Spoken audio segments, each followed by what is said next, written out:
Hello, alright, this is Rob Teeter over here at Teeter's Telescopes.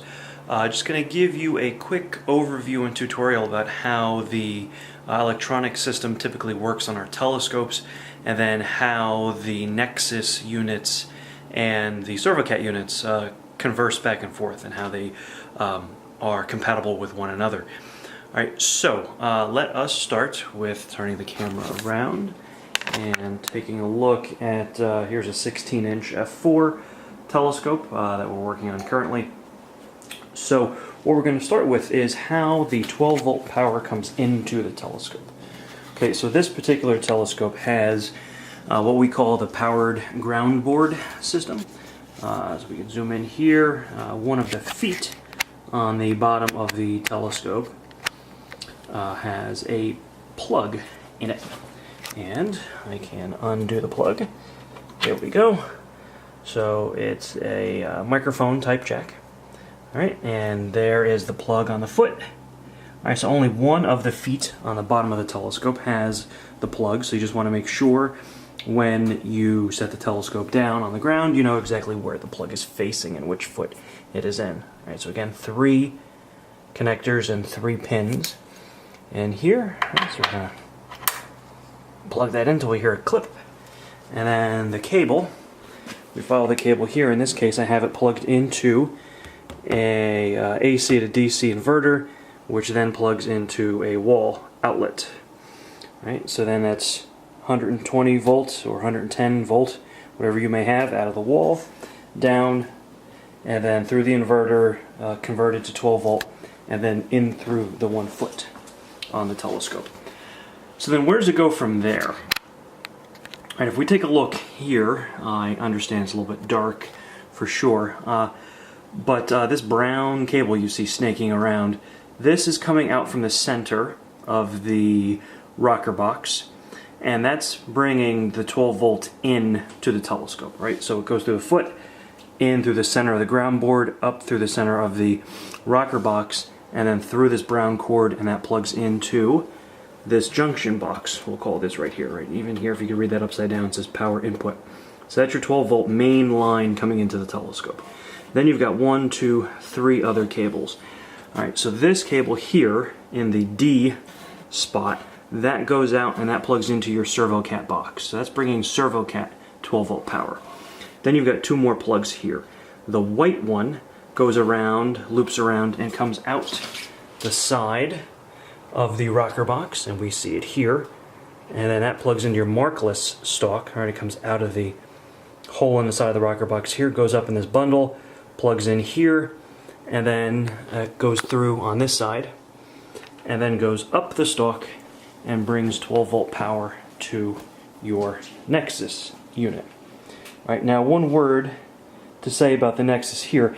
It has its own internal lithium-ion battery, which you get about 14 or 15 hours of runtime out of that battery. Well, what we've done for you is run that power line that we just mentioned up to the Nexus. So what it's doing is it's working off of its internal battery, but it's charging its internal battery at the same time off of the main power source coming into the telescope. Alright, so that's charging the Nexus as you're using it as well. Alright, and then there's the rest of the connector right here. So no need to worry that the Nexus is going to run out of power, or that you're going to run down its own internal battery versus using the line out the side of the telescope, because that line is coming in to charge the Nexus as you're using it. Alright, so that is, again, this white plug here on the top of the stalk. Alright, bring this around back over here. And then one more that we have to talk about is this red plug here, right here.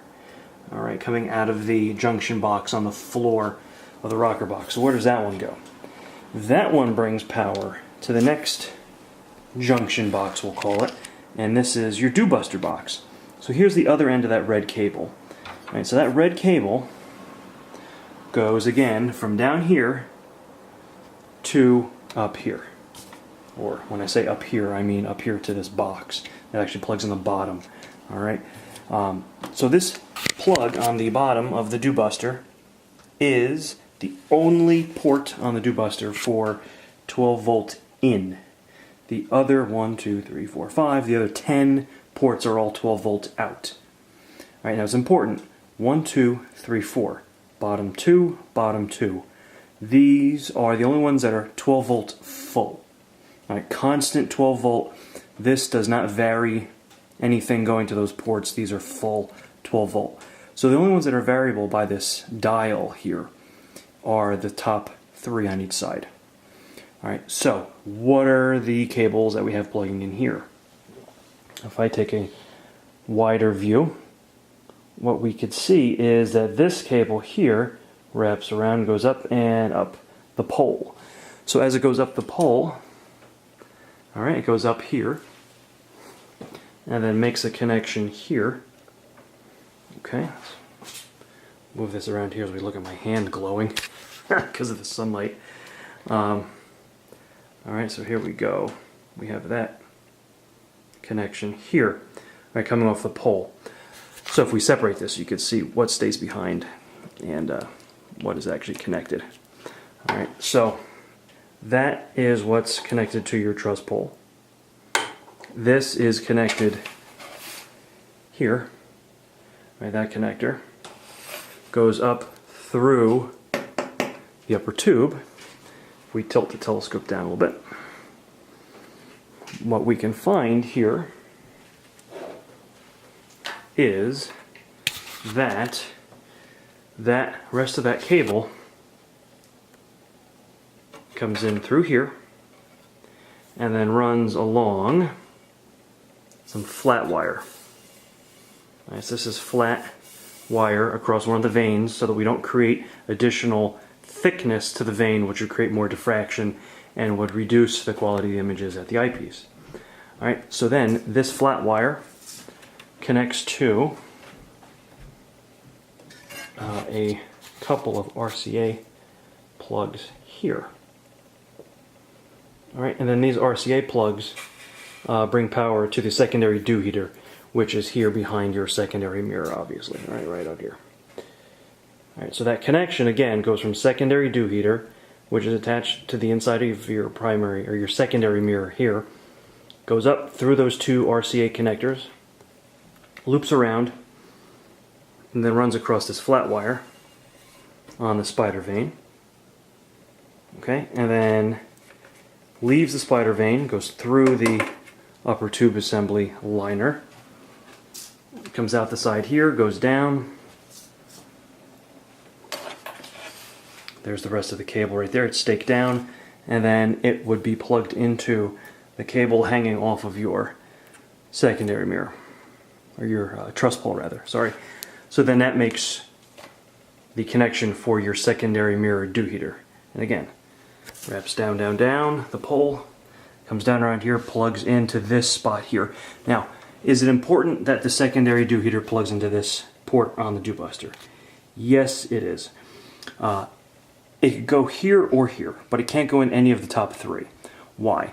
The secondary dew heater, the way it's designed, requires full 12 volt power. If it doesn't have full 12 volt power, it won't work correctly. Because what it's doing, it has its own internal temperature sensor on the back of the heater itself. And then there is a temperature sensor hanging out. You may have seen it up there in the picture. It's a little sensor that dangles out of the holder, and that's sensing the outside temperature. So it's always comparing the 2 temperatures back and forth. The temperature of the mirror itself, the glass, and the temperature outside. And then as it's doing that, it's turning the whole unit on and off as needed. So it can't be with the variable power, it needs the full power because it's just full on or full off, the way the secondary dew heater works. So let's swing back around. Alright, so it needs to plug into one of those ports on the bottom, so either this one or this one has to be the secondary dew heater. These 2 now, on this side, what are these 2? These 2 go to your fans, alright, your cooling fans. So they also need full 12 volt power, not variable. So they both have to plug into these 2 ports. Alright, now which fans? Well, let's swing around. Tip the telescope down a little bit. So one of those plugs handles these two fans here. Now you see another dial. Okay, well this dial is set up to specifically handle the variability of these fans. All right, we couldn't use the other dial. That dial's not tuned right for the fans, and also it would vary everything connected. That's in the variable ports. So you don't want to put the fans in the variable ports because then you just have one controller varying all those ports, all 6. Rather, you just want one knob varying just the fans. Now here's a neat thing about, there we go, bring that down a little bit. The brightness, we get a little bit better view. The neat thing about this is that this is not a potentiometer per se where it adds resistance in the line. It actually varies, excuse me, it varies the voltage to the fans from 12 volt all the way down to 4 volt and then off. Alright, so that's off. We start at 4 volts, which is just above stall speed for these fans, and then we could vary all the way from 4 volts to full power 12 volts. And if you're listening carefully, you can tell the difference in the way it sounds, so you can tell that the fans are being varied.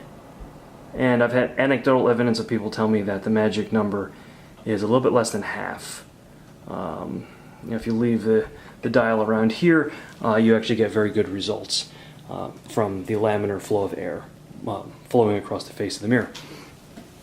And then the other port I showed you on the Doobuster, the other white plug, that goes to the fan underneath, which, again, let's see if we get some better lighting here. There we go. So then this fan is plugged into that other port. Now this fan has an on-off switch. Here we go. So the switch, the on-off switch, is right below the collimation knob. On, off. On, off. Okay. So now, bring this back up. And we'll reset here.